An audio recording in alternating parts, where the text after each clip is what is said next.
And let's shift to Bernie. Last night, Bernie Sanders took West Virginia by the horns, further frustrating Hillary Clinton's would-be coronation. So what will it take for Hillary to scrub the socialist barnacle off her hull? Let's ask tonight's maximum dosage party panel. It's Dakin McDowell, Fox News, or Fox Business Network, glorious goddess of the universe. Gavin McInnes is also here. He is the host of the Gavin McInnes Show and Tacky Mag contributor. Hadley Heath Manning from the Independent Women's Forum joins the party panel for the first time tonight. She's been on the show, and now she's a go. Hi, welcome. Welcome, welcome. Everyone be extra nice to Hadley because she's lovely. Yeah, I know, Gavin. You love ladies and their I love ladies breeding.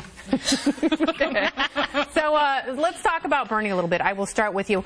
Why would he go away? Why would Bernie Sanders leave? He wins Indiana a week later. He wins West Virginia. He's still got these passionate supporters and a lot of people turning out to vote for him this late in the game. Right, he's winning, and there's this narrative that I think holds some truth. He's pulling Hillary to the left. From my perspective, that's bad news. You know, for example, now she says if you're 50 years old, you can enroll in Medicare. She's okay with that. So huge expansions of government. But on the other hand, the good news about Bernie staying in is they are having these policy discussions. I'm kind of jealous. We didn't get to see that on the Republican side. Yeah, and how wonderful it is to be a Democrat and just be able to reach into an imaginary gift bag and keep handing stuff out. $30 billion for coal country, free child care for everyone, essentially. I mean, it's obviously not the function of government, but what fun it must be just promising everything you want to anyone who will listen.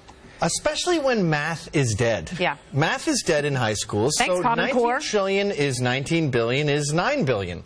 And Warren Buffett and Bill Gates can just pay off the deficit. And was it done on purpose, this death of math? Did they purposely extinguish mathematics so they could get away with this? Or is it just a fortunate coincidence? No, you're absolutely right. Along with logic and reason, flushed down the toilets, scrubbed from American schools, and Bernie Sanders will only continue that tradition. Now, but they want us to pay for even the college educations of these people who are being taught to be essentially math idiots. Yeah. Right? Exactly. Yeah, if you don't do well in high school, who cares? You've still got free college waiting for you. All right, so Bernie's biggest hurdle right now, he wants that contested convention. He wants control of the party. It's the superdelegates. What is he doing wrong that he's gotten so few?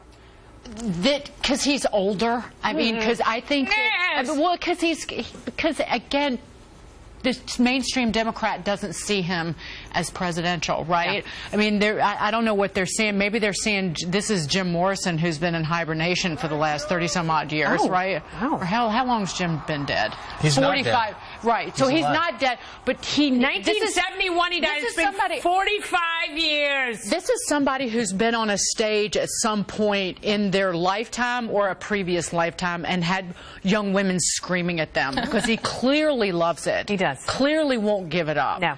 And that's why he's not getting out of the way. So you think it's the adoration? I agree with Hadley. I think it's the ideology that purity is so important to him. He wants to pull her to the left and drag her under and smother her head in the seaweed. I don't believe, though, that he thinks he'll win the nomination. I think he likes the screaming women. I think he likes the adoration. And he likes the money because the money will give him power. I know. And you know what? These darn election laws, because I've been saying all along, buy a gilded Bentley, Bernie. All right, West Virginia's exit polls rubbed salt even further in Hillary's deep and gaping wounds, with a big chunk of voters from the Democratic primary saying they would defect to Trump over Clinton in the general election. Nearly half of Bernie supporters saying they would support Donald Trump. And it's so obvious that these two, Trump and Sanders, are so similar.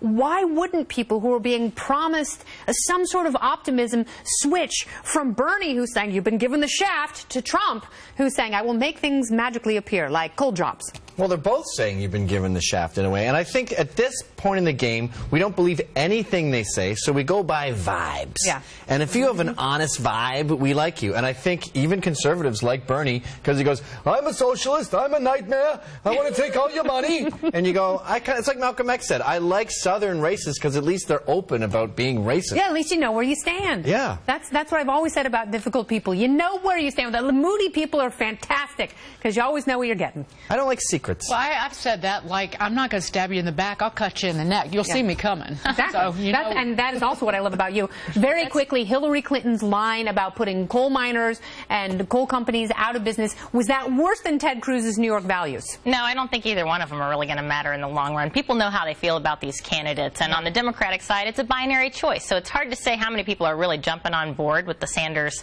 agenda, and how many of these Democratic voters are just protest voting Clinton because they don't like her. Look at her unfavorable. All right, they're hopping in the burn unit one after the other. The panel returns in moments.